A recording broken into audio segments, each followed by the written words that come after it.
با مقصد سزاوار استقبال گرفتن 35 سالگی استقلال دولتی جمهوری تاجیکستان در شهر پنجکند بنیاد بیش از 1000 انشاءات به نقشه گرفته شده است. با بنیاد بناهای بلند آشیانه، مرکزهای سودا، نمای شهر پنجکند باز هم زیباتر می‌گردد.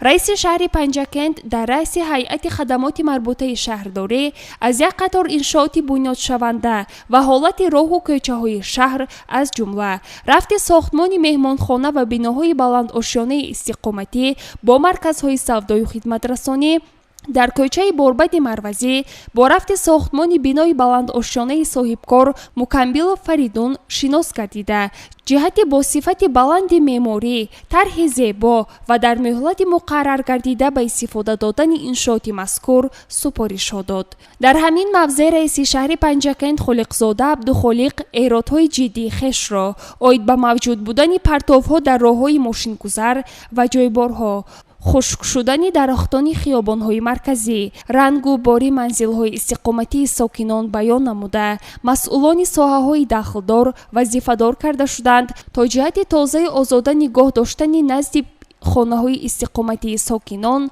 پرتافتن پرتاب از روی ساعت در موضع معین شده و آباد و زیبا کردن محله‌ها، شنانیدن گل‌های آرایشی در نزد خانه‌ها در بین اهالی کارهای فهماندهی گذرانند. در طرفخانه سیاح و سعودیان قاعده‌های سانیتری رعایت نمی‌شوند. مکان استراحت و تناول خوراک به پرتوگاه تبدیل یافته است که رئیس شهر پنجکند ایراد جدی خویش را به مسئولین این طرفخانه‌ها بیان نموده، مسئول مرکز نظارت دولتی سانیتری و اپیدمیولوژی برای اندیشیدن چاره‌های ضروری دایر به این مسئله وظیفه‌دار گردید.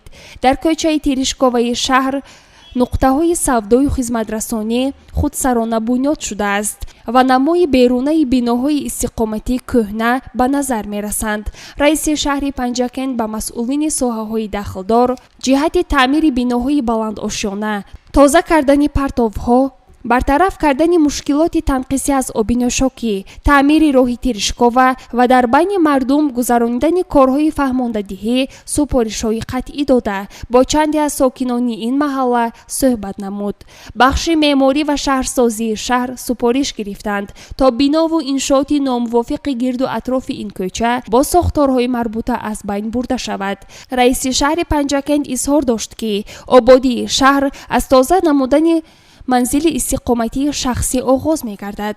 هر نفری که می خواهد در آبادی شهر پنجکند سهم گذاشته باشد، سر اول آبادی را از منزل زیستی خود آغاز کند. تاکید شد که راه و کوچه ها با جلب ساکنان محله ها تازه آزاده نگاه داشته شده، بناهایی که برخلاف نقشه گنرالی شهر ساخته شدند و به سیمای معماری شهر خلل وارد می کنند، طبق مقررات قانونگذاری برداشته می شوند. بازدید رئیس شهر پنجکند از کوچه و خیابان‌ها و محله‌های شهر ادامه دارد.